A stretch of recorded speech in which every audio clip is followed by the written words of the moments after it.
everybody, welcome to Capitol Square. I'm Jim Heath. However you cut it, a miserable dose of economic news for the Obama administration this week. Unemployment up in an election year. That's never a good thing. So what does it mean for Mitt Romney? You might recall I first speculated that Rob Portman would be on the 2012 GOP ticket back during our live coverage on election night 2010. Frankly, it just makes sense. Republicans must win Ohio. Portman is vetted and has a lengthy resume on economic issues, and he strengthens Romney's call for competence in the executive branch. A source close to Portman confirmed to me that last week that he has indeed submitted paperwork to the Romney campaign.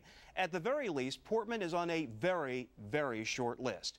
So what does it all mean for the ever-important electoral vote map come November? Rick Klein is ABC News senior Washington editor for World News with Diane Sawyer. He's also our favorite national political analyst because, frankly, he's always right. Hello, Rick. Hey, that's quite an introduction. Thank you. Well, let's keep you on that, on the always right part. Are you with me on Rob Portman from a Washington perspective? Where is he kind of situated within the talking circles of the political class there in Washington?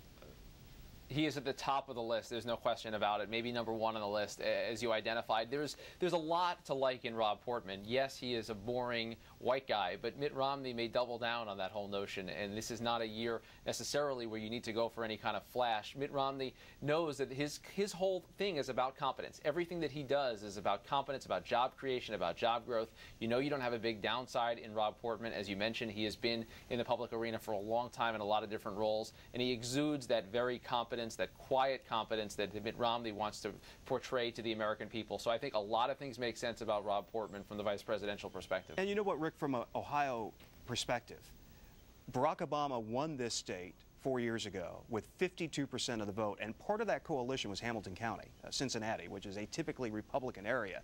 You put Portman on the ticket, and I know there have been polls that have shown that he makes, quote-unquote, little difference in the state, but if you put him on the ticket, he sizes up, he shores up Hamilton County. He takes that back from the president in this state, guarantees Romney a southwestern part of the state win, and that 52% of the vote, with all the enthusiasm of 4 years ago, all of a sudden it's 50-50 or worse for the president.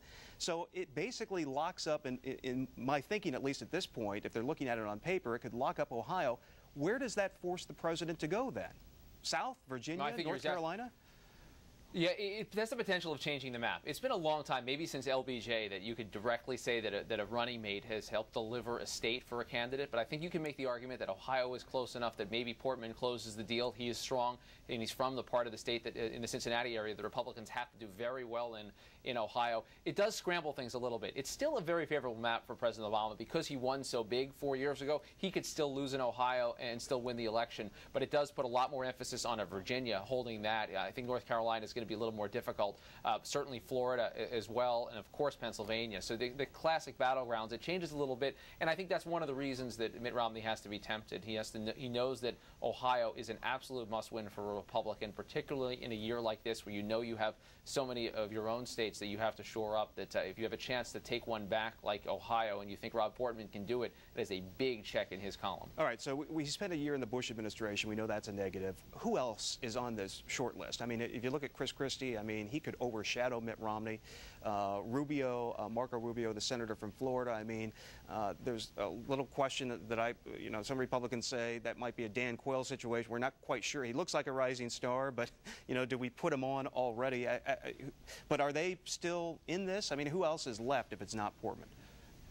I think you also talk about Tim Pawlenty, the former Minnesota governor, has a good rapport with with Mitt Romney. He doesn't have any more flash than a Rob Portman does, but if that's what you're going for, that's fine. You still hear some talk in Republican circles about Jeb Bush, but a big question as to whether he would want to do this. Yeah, I mean, if Democrats are complaining about Rob Portman spending a year as budget director under Bush, I mean, all of a sudden, if you put a Bush on the ticket, I mean, that definitely brings the past administration up front and center. That's right, and there's the same check against Condi Rice in the negative column for him as well. Kelly Ayotte, the senator from New Hampshire, is someone I think that you'll almost certainly see a woman on the short list that ultimately comes out from the Romney folks, and I think she's the most likely to be it. Paul Ryan, the House Budget Chairman from Wisconsin, although his budget is so polarizing that it makes it difficult. I think, look, everyone's got positives and negatives, and I think when you go through that list and you see a Rob Portman, you realize that he may have fewer negatives than almost anyone else out there. there, and that maybe just by process of elimination, what's leaving him so high on the short list. What, when you're looking at this electoral map, Ohio, obviously, we like to think we're top of the list, but I mean, I'll ask you for sort of your top three. Obviously, Florida, a bigger state than Ohio even. That could be pivotal. You mentioned Virginia, maybe Nevada. That could give us an indication of where Democrats are at as we look to the future as far as the Southwest. But, I mean, what gets you to 270? What are the final few states? Well, I think the classic formulation has always been Pennsylvania, Ohio, Florida. You have to win 2 out of the 3 of those. Though things are a little bit different now because Virginia is potentially in play. I think Virginia may be the most important state. Sorry, Ohio. Maybe with the exception of Ohio, because Mitt Romney really can't win without Ohio. He also can't win without Virginia. You have to bring that state back blue if you're Mitt Romney. I think in the Southwest, New Mexico and Nevada, to an even greater extent, are critical states. They don't have a huge number of electoral votes, but these things add up in a relative hurry. There just aren't that many states, maybe 9, 10, 11 states that are legitimately in play. So when you look at that, there's then a smaller circle of the very large states in Ohio, Pennsylvania, Florida, Virginia. That's basically your election. Ohio bigger than Virginia. I'll just make that that quick caveat. You there in That's Virginia. Right. Economic news this week. Friday, jobs report came out. My goodness, 69,000 new jobs. The administration had hoped for about 150,000 plus. 69, that could possibly be revised down in the coming weeks as the past 2 months have been. The unemployment rate has ticked up, not down, 8.2%. No president since FDR has been reelected with an unemployment number that high. I mean, this is how, in no way can this be spun as good economic news. And remember, it was James Carville, the Democrat, who said back in 1992, running against a president in a weak economy, it's the economy, stupid. If Mitt Romney's people have written that on their board and just stick to the economy, I mean, the president certainly is not in very good shape at this point.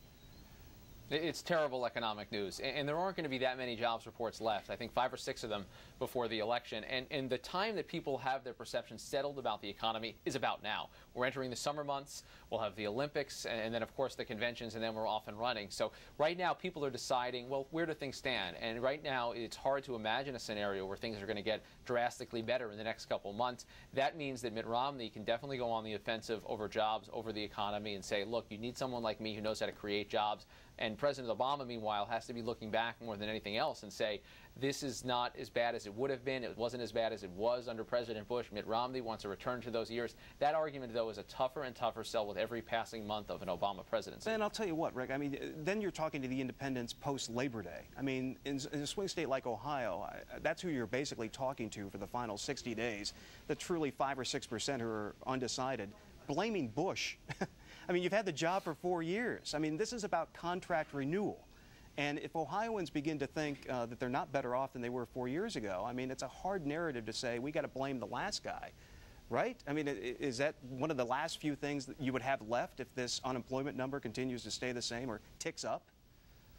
No question. And what's interesting to me, looking at the way that both candidates are messaging on jobs, they're trying to disqualify the other side. We see Mitt Romney in the past couple days out at Solyndra, that failed energy giant that was a beneficiary of an Obama administration clean energy loan. And then on the flip side, so much attention being spent by the Obama folks on the Massachusetts record of Mitt Romney and also his record at Bain Capital, where there were obviously companies that didn't fare as well as others under his leadership. So they're trying very hard to disqualify each other on this core issue. It's harder, though, to offer that prescription to people and to say, look, this is what's going to get better. It's particularly hard if you're President Obama and you've already had the job for 3.5 or 4 years. What are we hearing from congressional Democrats? You know, Republicans abandoned Bob Dole in '96 when it became clear he was going down and they desperately wanted to keep control of Congress. Democrats abandoned Jimmy Carter back in 1980. I mean, what are we hearing on the Hill? Is there growing concern that they might have to do their own thing?